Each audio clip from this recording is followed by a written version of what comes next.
Oi, gente! Renatinha chegou, a musa da biologia, a professora mais bonita que vocês vão ter, com certeza, aquela que vocês vão ver hoje no seu vídeo.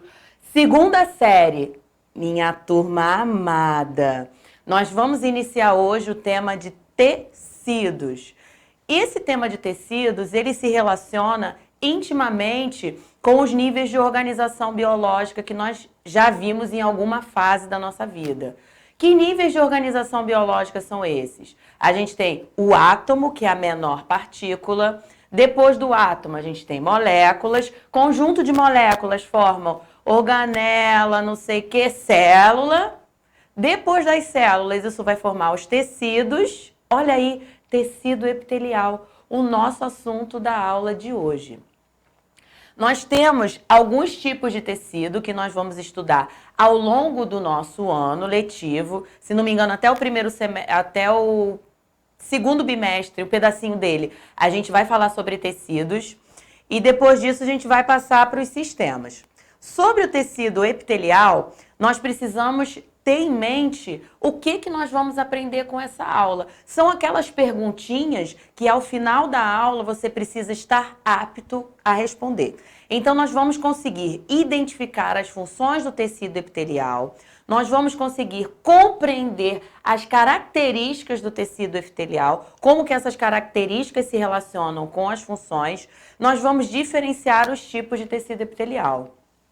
Já para dar um spoiler para vocês, a gente não vai conseguir nem chegar no tecido epitelial glandular nessa aula, porque a gente tem pouco tempo. Então, você vai precisar assistir esse tema. E na próxima semana, a gente vai falar sobre o tecido glandular, isso na aula presencial. O que a gente tem de importante sobre o tecido epitelial? A gente tem que ele é formado por células justapostas. O que são essas células justapostas? São células que estão muito juntinhas. Imagine a gente, quando passar essa pandemia, lá naquela aglomeração, naquele lugar onde não cabe ninguém e a gente está lá todo apertadinho. Não tem espaço nem para a gente fazer nada, nem para soltar um pum, né, gente?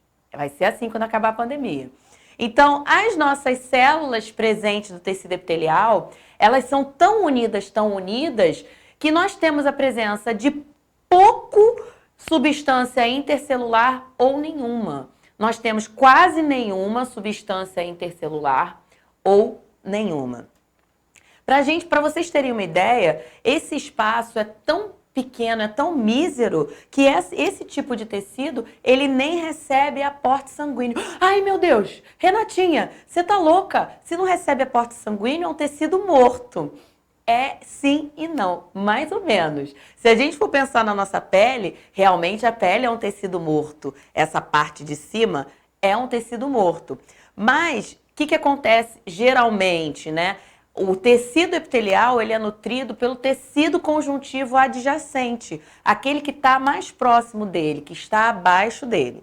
Então, dito isso, bora ver o que a gente precisa saber no estudo do tecido epitelial. A gente precisa saber que os folhetos embrionários que dão a origem ao tecido epitelial são uns. Ó, escrevi ali para você. Epitélio de revestimento externo, epiderme, boca, fossas nasais e orifício retal, ectoderme. Se você falar para mim que você não lembra quem são os 3 folhetos embrionários, titia Renata vai entrar aí na câmera e vai sacudir a tua cabeça. Tô de olho em você, hein? Temos a endoderme, que é a camada mais interna, que dá origem ao revestimento do tubo digestivo, da árvore respiratória, do fígado e do pâncreas. E a gente tem a camada do meio, a mesoderme, que vai dar origem ao endotélio e ao mesotélio. Olha só, a gente não precisa ter um grande conhecimento sobre isso. A gente fala sobre os folhetos que dão origem, mas em geral o que é cobrado são aqueles que dão origem, por exemplo, ao tecido nervoso, que a gente vai ver mais para frente. Se a gente olhar ali o nosso slide, a gente tem o quê? A gente tem as funções desse tecido epitelial. Se eu analisar o tecido epitelial mais clássico, aquele que todo mundo conhece, eu vou falar que é a nossa pele, que é o epitélio de revestimento. Esse grande órgão, o maior órgão do nosso organismo, ele tem a função de proteger. A função dele é proteção. É uma barreira inicial que a gente tem contra qualquer agente patogênico. Depois nós temos secreção. Por quê? Porque nós temos o que a gente chama... Ah lá, eu com a minha mãozinha. Ah, apontei bonitinho. Renatinha tá aprendendo a apontar. Quando a gente fala de secreção, a gente fala porque nós temos o tecido epitelial glandular que vai formar as nossas glândulas, que é assunto da nossa próxima aula.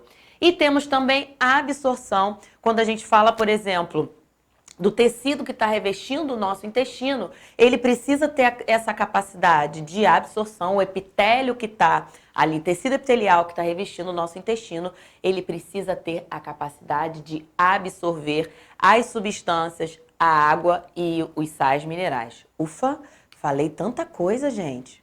Então vamos lá. Trocas gasosas e manutenção da temperatura. Trocas gasosas a gente está falando quando a gente observa o tecido epitelial que está presente na nossa árvore respiratória. Ali ele tem a função também de conseguir fazer as trocas gasosas. E manutenção da temperatura, você já percebeu que quando a gente faz uma atividade física muito intensa, nós transpiramos muito? Essa transpiração que a gente faz... ela se dá por quê? Porque o nosso organismo é uma máquina e essa máquina, quando a gente demanda muito dela, ela faz o quê? Ela gera um calor de dentro para fora. Então, o nosso organismo, que eu falo que quem criou foi um ser assim acima da média, né, em relação à inteligência, nós acabamos nos resfriando de fora para dentro, porque a gente transpira mais. A gente transpira o quê? Para a gente resfriar o nosso organismo. Beleza? O tecido epitelial, ele é classificado. É classificado o quê?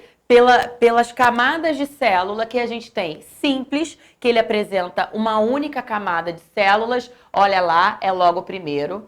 O estratificado, que forma 2 camadas de célula, e o pseudoestratificado, que é formado por células de tamanhos diferentes. Agora, aquelas coisinhas que eu falo para você, que eu falei para vocês, quem é meu aluno desde o 9º ano, que aquele formato de célula clássica que a gente conhece, de formato de ovo, aquilo ali é meio que, né, só para a gente estudar mesmo. Observem ali nas nossas células que elas têm um formato alongado, um formato de retângulo. Temos células de diversos formatos diferentes. E a gente também pode classificar as nossas células epiteliais pelo seu formato.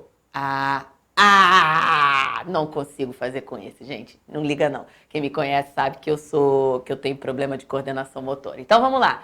Temos células epiteliais em formatos de cubo, pavimentosa, que é uma célula que forma como se fosse um pavimento, prismática, formato mais irregular, e nós temos também de transição, que não possuem um formato definido. Como exemplo, a gente tem ali células que estão presentes no estômago e na bexiga. Caraca, gente! Gostou? Gostou? Então vai lá, curte o vídeo, não deixe de assistir. Um beijo, até a próxima!